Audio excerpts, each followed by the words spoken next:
الحمدللہ رب العالمین والصلاة والسلام علی اشرف الرسل وخاتم النبیین اما بعد قال النبی صلی اللہ علیہ وسلم لا حسد الا فی اثنتین۔ آپ علیہ الصلوۃ والسلام نے فرمایا مجھے ایسے بندے پر رشک آتا ہے، رشک آتا ہے۔ دیکھیں امام کائنات ہے، اس ساری کائنات کے سردار ہیں، اللہ کے نبی ہیں، اور فرما رہے ہیں مجھے ایسے بندے پر رشک آتا ہے، رشک کہ میں بھی اس جیسا بن جاؤں،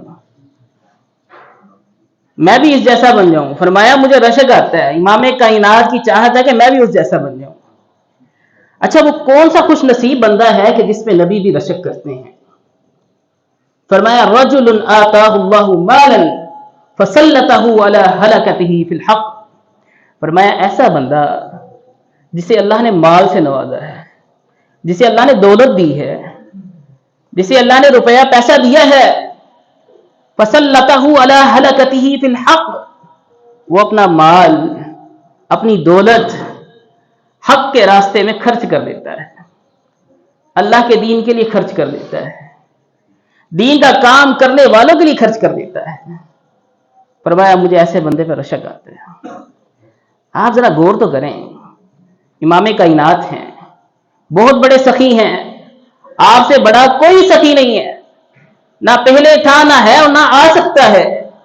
سخاوت میں آپ کا منصب، مقام، آپ کی شان کو کوئی حاصل کر ہی نہیں سکتا، پہنچ ہی نہیں سکتا کہ انہ لا یرد سائلا، کہ آپ کسی سائل کو لٹایا ہی نہیں کرتے تھے۔ کوئی سوال کرنے آتا تھا، کوئی مانگنے آتا تھا، آپ اسے دیتے تھے، آپ اسے دیتے تھے، سخاوت کرتے تھے، اس پر اپنا مال نچھاور کر دیتے تھے۔ بلکہ رمضان کے متعلق تو آپ علیہ الصلوۃ والسلام کے بارے میں آتا ہے کہ ابن عباس رضی اللہ عنہما کی روایت ہے، ان کی طرف سے وہ راوی ہیں اس حدیث کے، ویسے اماں جی عائشہ کی طرف سے بھی ہے لیکن وہ اس کی سند میں ضعف ہے، عموماً اماں جی عائشہ کی طرف منسوب کر کے یہ بیان کی جاتی ہے، لیکن جو ابن عباس والی روایت ہے وہ صحیح روایت ہے کہ رمضان میں آپ کی سخاوت ایسی ہوتی تھی جیسے تیز آندھی ہے، بلکہ ایک روایت میں آتا ہے کہ تیز آندھی سے بھی زیادہ آپ کی سخاوت کی تیزی ہوتی تھی۔ آپ علیہ الصلوۃ والسلام نے فرمایا ما احب ان احد ذاک عندي ذهب، میں پسند نہیں کرتا کہ احد پہاڑ میرے لیے سونا بن جائے۔ آپ ذرا غور تو کریں، اگر احد پہاڑ سونا بن جائے تو کروڑا ٹن سونا بن جائے۔ فرمایا مجھے پسند نہیں ہے، میرا دل نہیں چاہتا کہ احد پہاڑ میرے لیے سونا بن جائے، ہاں اگر وہ میرے لیے سونا بن جائے تو 3 دن بھی نہیں گزریں گے میں سارا پہاڑ اللہ کے راستے میں خرچ کر دوں گا۔ الا دینارا ارصدہ لدین، فرمایا 1 دینار بھی اپنے پاس نہیں رکھوں گا، ہاں اگر مجھے علم ہو جائے میرا فلاں جو بھائی ہے وہ مقروض ہے، وہ یہاں پہ موجود نہیں ہے، وہ کوئی 4-5 دن بعد آئے گا اور اس کے اوپر 1 دینار قرض ہے، فرمایا اس کے لیے 1 دینار میں رکھ لوں گا، باقی سارے کا سارا پہاڑ میں خرچ کر دوں گا۔ کتنے بڑے سخی ہیں، اللہ اکبر۔ یہی وجہ ہے کہ آپ علیہ الصلوۃ والسلام نے فرمایا جو اللہ کے راستے میں مال کو خرچ کرتا ہے مجھے اس پہ رشک آتا ہے، مجھے اس پہ رشک آتا ہے۔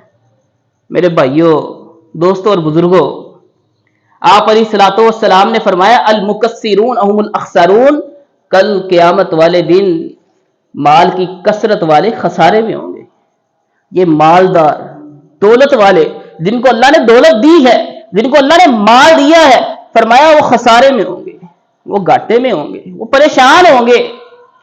الا من فعل هكذا وهكذا، ہاں جس نے اپنے مال کو، اپنی تجوریوں کو کھول دیا، اپنے مال کے تھیلوں کو کھول دیا، اپنے بینک بیلنس کو کھول دیا اور ایسے اٹھا کے اللہ کے راستے میں خرچ کیا، ایسے خرچ کی۔ الا من فعل هكذا وهكذا، آپ علیہ الصلوۃ والسلام اشارہ کر کے فرماتے ہیں کہ جس نے اپنا مال ایسے ایسے ایسے خرچ کیا، ہاں وہ خسارے میں نہیں ہوگا، بلکہ وہ تو وہ بندہ ہے جس میں نبی رشک کرتے ہیں، وہ تو وہ بندہ ہے جس میں نبی رشک کرتے ہیں کہ میں بھی اس جیسا بن جاؤں۔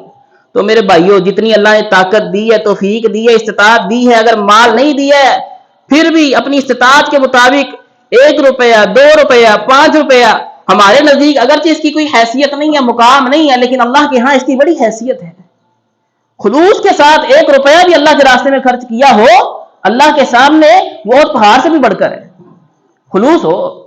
اگر خلوص نہیں ہے، آپ کروڑوں روپے خرچ کر دیں، خلوص نہیں ہے، ریاکاری نمود و نمائش کی نظر ہو گیا ہے، تو اس جو لاکھاں کروڑوں روپے بندہ خرچ کرتا ہے نا، اس کی کوئی حیثیت نہیں ہے۔ احادیث کے مفاہیم ہمارے سامنے، تو اپنی استطاعت کے مطابق خرچ کریں، اور جس کو مال دیا ہے اور جس کے پاس دولت ہے وہ خرچ کرے گا تو اسے سمجھ لینا چاہیے کہ میں ان بندوں میں شامل ہو گیا جن پہ نبی بھی رشک کرتے تھے۔ اللہ ہمیں عمل کرنے کی توفیق عطا فرمائے۔ وأقول قولي هذا وأستغفر الله لي ولكم ولسائر المؤمنين والمؤمنات، جزاكم الله خيرا وأحسن الجزاء۔